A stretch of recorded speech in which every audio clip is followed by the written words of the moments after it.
Hi, beautiful people. How are ya? I hope you're having a great day.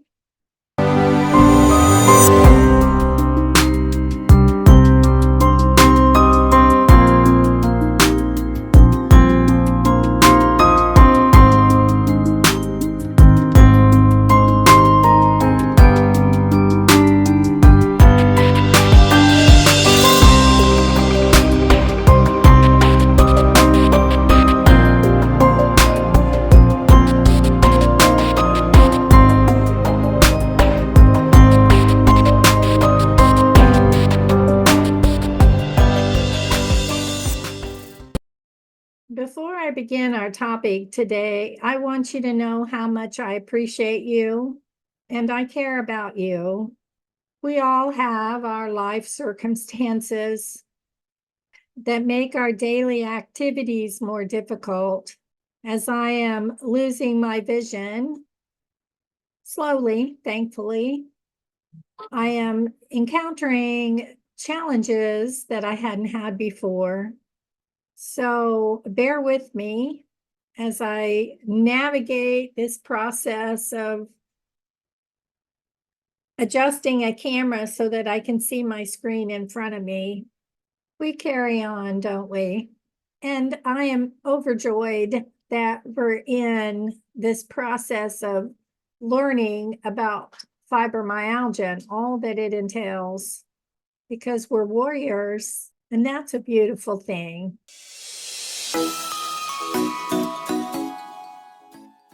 The following list is good foods for us and bad foods that we shouldn't eat, according to the orthopedic clinic.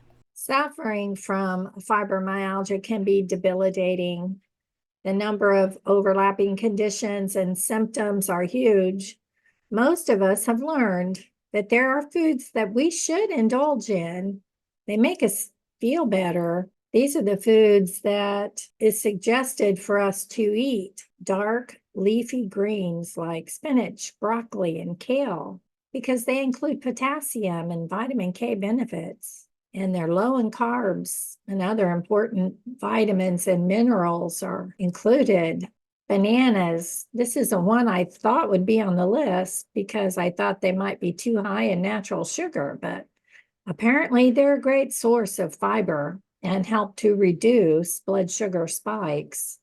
Sweet potatoes, again, just the word sweet makes me want to avoid them, but I love them. But then again, in all honesty, we ate them for Thanksgiving and cover them in brown sugar. That's no healthier than white sugar, but it made them taste really good. But if you're going to indulge in sweet potatoes on this diet, you're going to want to boil them. I mean, you've heard me say that I've eliminated sugar, white sugar, brown sugar, sugar, to the best of my ability. So boiling sweet potatoes actually sounds kind of yummy. I'm going to have to put it on our chalkboard so my husband picks some up. They provide high levels of magnesium and fiber, which can help stabilize blood sugar too. And we should try to eat healthy fats. Those foods include avocados, nuts, fatty fish, and extra virgin olive oil. These are unsaturated fats. They help to raise HDL, the good cholesterol, and they pick up the bad cholesterol in our blood, the LDL, and move it to the liver where it's broken down and discarded. These good fats feed our brain, which is important when you suffer with fibro fog. We should also eat foods high in antioxidants. They protect our nerve cells. And if you're like me and you have macular degeneration, antioxidants are ever more important. These foods are berries, kidney beans, artichokes, pecans, beets, spinach, and dark chocolate. Lastly, omega-3s have an anti-inflammatory effect on the body, which is great for painful joints and aching muscles. Salmon, Brussels sprouts, eggs, chia seeds, walnuts, sardines, flax seeds, and soybeans are a great source of omega-3s. While all of this is wonderful, there are foods to eliminate or decrease from our diet, such as unhealthy fats, saturated fats, they're called. Just read the labels on foods. Eating too much of these foods can increase LDL cholesterol, the bad cholesterol, which can put you at a risk of heart disease and stroke. This doesn't mean that they're unhealthy. Research suggests making unsaturated fats a substantial part of total fat intake. So reduce fatty meat, lard. Do people cook with lard nowadays? I don't know. Tallow, cheese, butter, cream, coconut oil. Man, I put that on my popcorn. Palm oil and cocoa butter are high in saturated fat. Cured or red meats with added salts or preservatives will cause inflammation in our body, as does red meats, which I love, but keep at a minimum. Fried foods and artificial trans fats. These include French fries. My husband bakes them instead of frying them. Onion rings, donuts, margarine, and shortening. Got Lucy back there. What you doing, Lucy? Huh? You gonna go night-night? Yeah, she gonna get comfortable.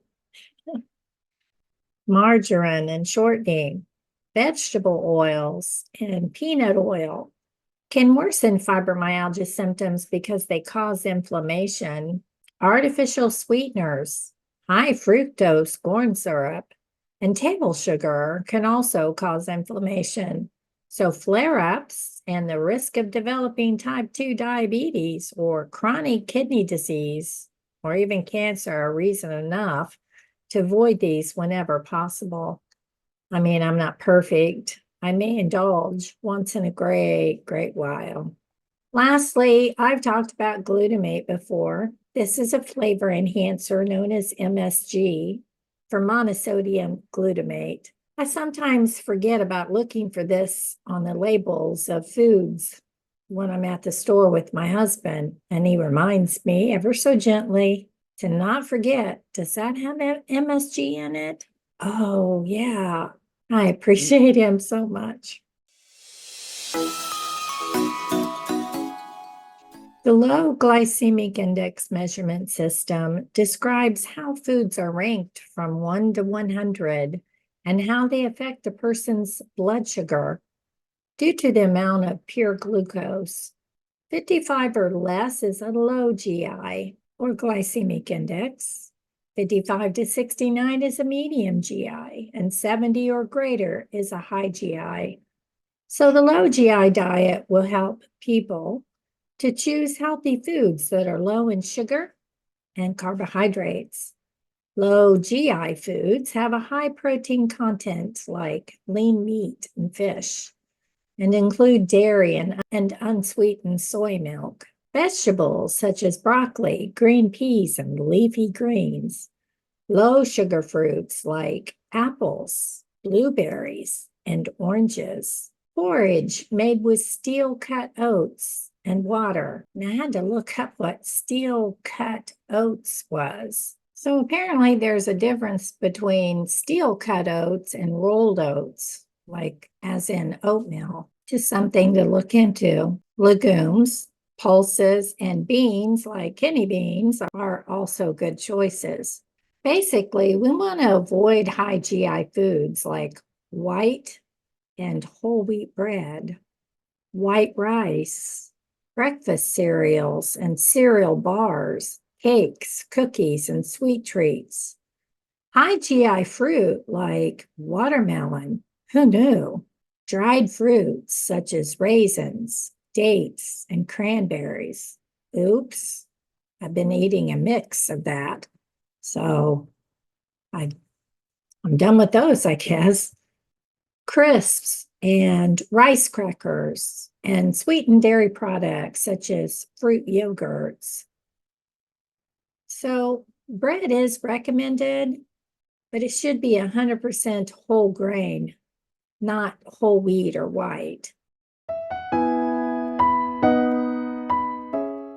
So during the Thanksgiving and Christmas holiday season, I really strayed from my normal eating pattern of no sugar. I don't know why, what was going on in my head. I don't know. Even my husband was doing it.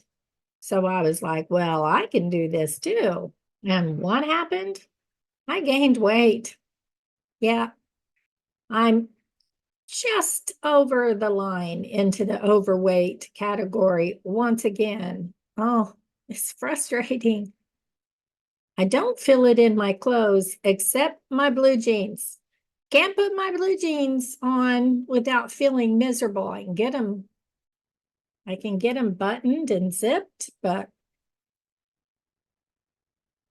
when your clothes are too tight, you're not going to wear them, and I will not wear those. So I'm back on the warpath again to get the weight off. I probably only need to lose about 5 to 8 pounds. We'll see. But I'm serious at this. So I'm going to take what I eat seriously. And so this glycemic index diet seems like it might be an easier one for me to eat because I think my husband will eat these foods too, because he's been on the warpath of baking bread, homemade bread, which is white bread because it uses white flour. And then he puts it in my face. Smell this. It smells good. So I'm like, yeah, it does smell good. And then, so as not to hurt his feelings, I eat it. So we had a heart-to-heart discussion about that, and he's not going to do that anymore. I think he gets it. It's, he can eat the bread and not gain an ounce. He can just do it. But then again, he can walk miles when he takes Tesla out for a walk. And hopefully I will get there where I can do some heavy walking and maybe walk with him. I don't know. He walks pretty fast. He's younger than me, so he can go at a pretty fast pace. I don't know that I can do that, but it would be nice to be able to walk a bit without injuring my feet further. So I do have an appointment with a podiatrist this month, so I'm looking forward to that. I will definitely keep you informed. So since January, I haven't been eating sweets or sugars. I've been pretty good at it, I would say. Maybe here and there, but not a big deal. I just think I need to decrease my portion size. That's important too. I need to get my metabolism kickstarted. And in my personal opinion, men find it easier to lose weight, especially on that keto diet. Man, it just poured off him. And for me, it was not quite as fun. So, any of you see that as well? And there is something to hormones as we age, women. We just find it even more difficult to lose weight.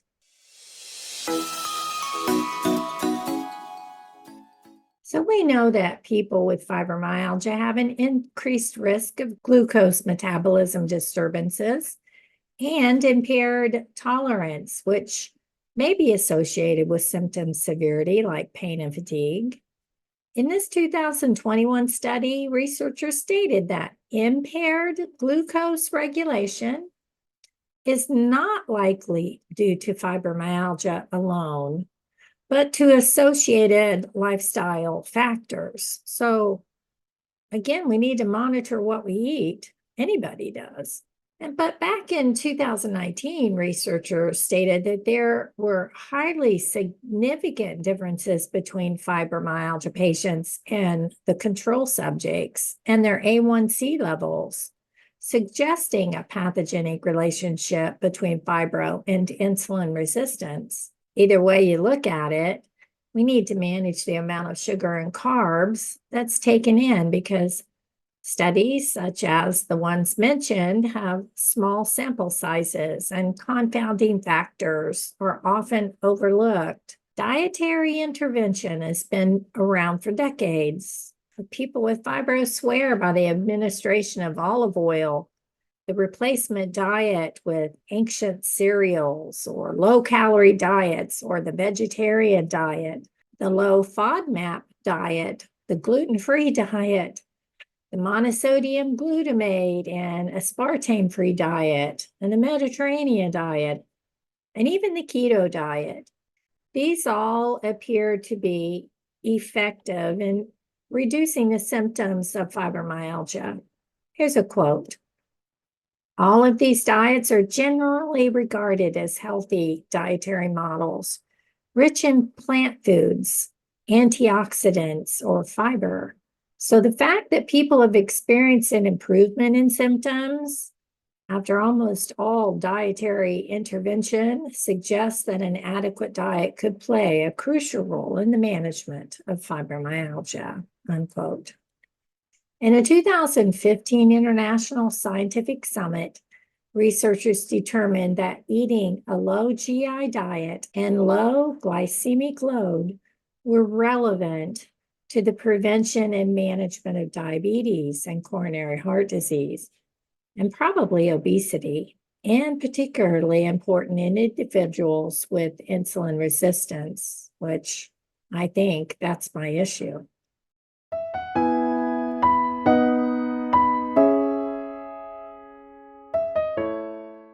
I'm not diabetic, but keeping my A1C down into the normal range is a struggle and it's frustrating.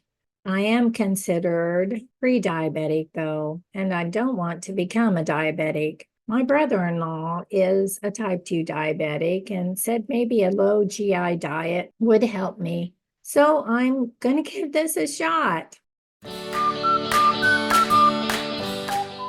Do any of you do the low GI diet as part of your regular eating habit? How does it work for you?